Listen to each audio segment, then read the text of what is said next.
अऊज़ु बिल्लाहि मिनश शैतानिर रजीम। बिस्मिल्लाहिर रहमानिर रहीम। अस्सलातु वस्सलामु अला सय्यिदिल अंबिया वल मुरसलीन व आलिहि तय्यिबीन ताहिरीन अल मासूमीन अल मज़लूमीन। क़ाला रसूलुल्लाह सल्लल्लाहु अलैहि वसल्लम, हुसैन मिन्नी व अना मिनल हुसैन, यानी हुसैन मुझसे है और मैं हुसैन से हूँ। तो हज़रत मोहम्मद मुस्तफ़ा सल्लल्लाहु अलैहि वसल्लम का इरशाद है कि मेरा हुसैन मुझसे है और मैं हुसैन से हूँ। तो इससे साबित हुआ कि हुसैन को अज़ियत देना रसूल अल्लाह को अज़ियत देना है। मगर अफसोस कि रसूल अल्लाह का कलमा पढ़ने वालों ने जिगर गोशे रसूल पर इतने मज़ालिम ढाए कि इंसान तो इंसान, जानवर तक हुसैन की मज़लूमियत पर गिरिया बुका करते हैं। चुनाचे मनक़ूल है कि 11 मुहर्रम को इमाम ज़ामिन हज़रत अली रज़ा अलैहिस्सलाम एक रास्ते से गुज़र रहे थे कि देखा कि एक शिकारी एक हिरनी के 4 हाथ पैर बांधकर कंधे पर लिए जा रहा है। जब शिकारी इमाम के करीब पहुंचा तो हिरनी की नज़र इमाम पर पड़ी तो हिरनी ने कहा, ऐ मेरे मौला, ये शिकारी मुझे गिरफ़्तार करके लिए जा रहा है। मुझे यकीन है कि ये ज़िबा करेगा और मेरे 2 शीरख्वार बच्चे हैं। मैं सुबह से अपने दोनों बच्चों के लिए आबो दाना की तलाश में निकली थी कि इस शिकारी ने मुझे गिरफ़्तार कर लिया, जिसकी वजह से मैं अपने बच्चों को दूध न पिला सकी। ऐ मेरे मौला, माँ की मोहब्बत बेचैन किए हुए हैं। आप अपनी ज़मानत पर इस शिकारी से मुझे सिर्फ 2 घड़ी के लिए रिहा करा दीजिए ताकि मैं अपने बच्चों को दूध पिला सकूं और दूध पिलाकर मैं फ़ौरन यहाँ आ जाऊंगी। तो इमाम ने शिकारी से 2 घड़ी के लिए रिहा करने को कहा।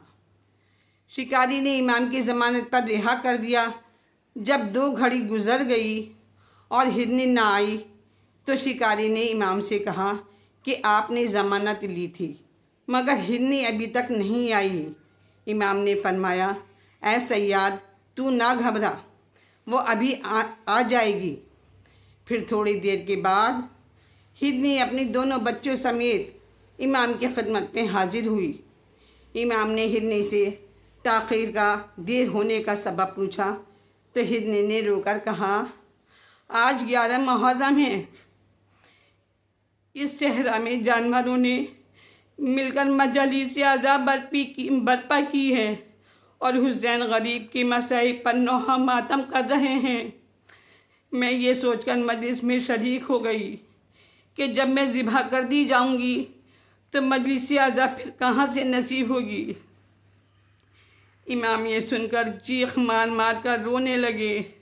जब शिकारी ने ये जाना कि ये 8वीं इमाम हैं तो फ़ौरन कदमों पर गिर पड़ा और कहा, मौला, मैं हिरनी को इसके दोनों बच्चों समेत आज़ाद करता हूँ। आज़ादारों, 11 मुहर्रम का दिन बहुत क़यामत का दिन है। 11 मुहर्रम को यजीदी लश्कर जब करबला से चलने की तैयारी करने लगा तो शिमर कुछ सामान लेकर सैयद सज्जाद के पास आए और हाथों में हथकड़ियाँ और पैरों में बेड़ियाँ, गले में तोक और कमर में लंगर डाला। हाय वो बीमार इमाम, अरे जो रोज़े आशूरा इस कदर कमज़ोर और मजबूर था कि बिस्तर से बग़ैर सहारे के उठना मुहाल था। ऐ शिमर, उसी शिमर ने लोहे में जकड़ दिया और ऊँट की बरहना पीठ पर सवार होने पर मजबूर किया। अरे सैयद सज्जाद ऊँट पर सवार हुए मगर बीमारी और कमज़ोरी की वजह से बैठ न सकते थे। तो शिमर ने सैयद सज्जाद के दोनों पैर ऊँट की पुश्त से बांध दिए। संग दिल शिमर कुछ बेकजा ऊँटों को लिए हुए अहले हरम के पास आया और कहा अब काफ़िला यहाँ से रवाना हो रहा है, तुम्हें भी यहाँ से हमारे साथ चलना होगा। बस तुम सब उठो और मैं सवार कर दूँ। अली की गैरतदार बेटी ने शिम्र को झिड़क कर कहा, ऐ शिम्र, हम नबी की नवासियाँ हैं, ना महरम हमें हाथ नहीं लगा सकते। शिम्र हट गया और ज़ैनब आगे बढ़ी और आवाज़ दी, भाभी रबाब आओ, अरे मैं सवार कर दूँ। भाभी उम्मे फरवा आओ, मैं सवार कर दूँ। हाय उम्मे लैला, आप आओ और मैं सवार कर दूँ। रुकैया आओ, सवार कर दूँ। ऐ मेरी बेटी सकीना, तुम भी आओ, सवार कर दूँ। बस सबसे आखिर में फिज़ा को आवाज़ दी। सबको ज़ैनब ने सवार किया। हाय अब ज़ैनब अकेली रह गई। ज़ैनब को कोई सवार करने वाला न था।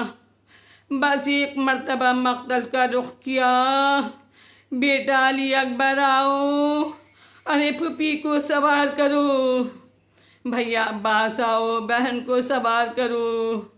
ज़ैनब किसी तरह सवार हो गई। बाज़ मवर्रिखीन ने लिखा है कि सैयद सज्जाद ने शाना बढ़ाया और ज़ैनब को नाक़े पर सवार किया, और जब काफ़िला रवाना हुआ तो आगे आगे शहीदों के सर नोके नेज़े पर बुलंद थे। सिर्फ हज़रत अबुल फ़ज़ल अल अब्बास का सर था जो नोके नेज़े पर रुक न सका, और इसकी कई वजह थीं। एक वजह तो ये थी कि गैरतदार अब्बास अरे सानी ज़हरा को सरबराना कैसे देखते और जनाब सकीना का सामना कैसे करते। दूसरी वजह ये थी कि आका हुसैन के बराबर नोके नेज़े पर अपने सर का होना गवारा न था।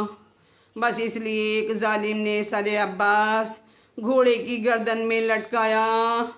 जब घोड़ा दौड़ता था तो सर अब्बास ज़मीन से टकराता रहता था। बस अहले हरम को मक़तल शहदा से गुजारा गया। लाशें बेगुस्ल कफन करबला की जलती हुई ज़मीन पर पड़े हुए थे। इस वक्त बीबियों में कोहराम बपा था। सैयद सज्जाद ने जब अपने बाबा को बेगुस्ल कफन अरे लाशें के देखा तो चेहरा दफतन मुतग़य्यर हो गया, बिल्कुल सफ़ेद हो गया। ऐसा मालूम होता था अरे अभी रूह जिस्म से परवाज़ कर जाएगी। जनाब ज़ैनब की निगाहें सैयद सज्जाद के चेहरे पर पड़ी तो फरमाया, बेटा अरे तुम्हारा क्या हाल है, बेटा क्या जान दे दोगे। कहा, फुप्पी अम्मा, अरे वो बेटा कैसे ये मंज़र देखे, अरे जिसके बाप का लाशा बेगोरो कफन जलती ज़मीन पर पड़ा हो और बेटा इतना मजबूर होकर दफन भी ना कर सके। फिर जब ज़ैनब की नज़र भाई के लाशे पर पड़ी तो देखा कि जलती ज़मीन पर उस धूप में भाई का लाशा उरियाँ पड़ा हुआ है। कहा, भैया ये बहन कितनी बेबस है, अरे तुम्हें कफन भी न दे सकी। काश मेरे सर पर चादर होती तो वही लाश पर उड़ा देती। 11 मुहर्रम को सकीना पर यह भी जुल्म हुआ कि काफ़िला कत्लगाह से थोड़ी दूर चला था।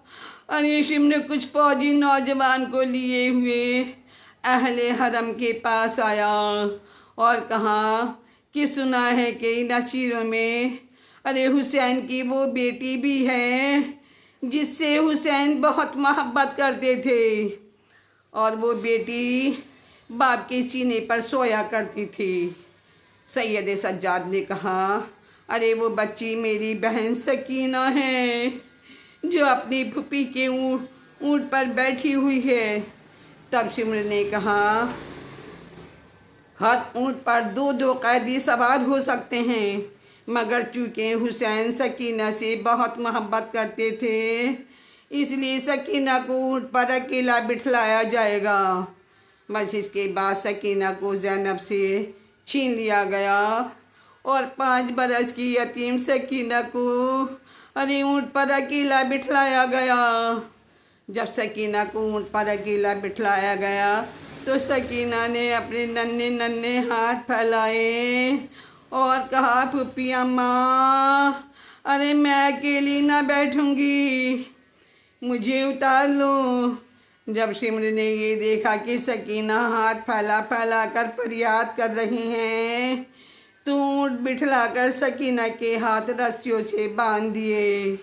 सकीना अब भी तड़प तड़प कर कह रही थी, अरे भैया उतार लो, फूफी अम्मा उतार लो, अरे मेरी अम्मा मुझे उतार लीजिए। बस ज़ैनब ने कहा, ऐ शिमर, मेरी सकीना ऊँट पर अकेली ना बैठेगी।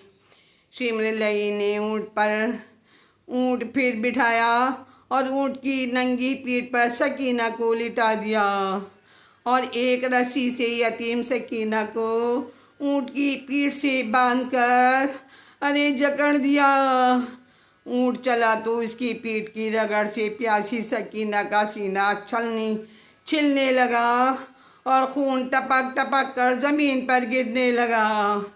खून की कसरत से ऊँट की पीठ रंगीन हो गई, मगर सकीना अब इतनी मजबूर हो गई कि न फूफी को पुकार सकती हैं न भैया को आवाज़ दे सकती हैं।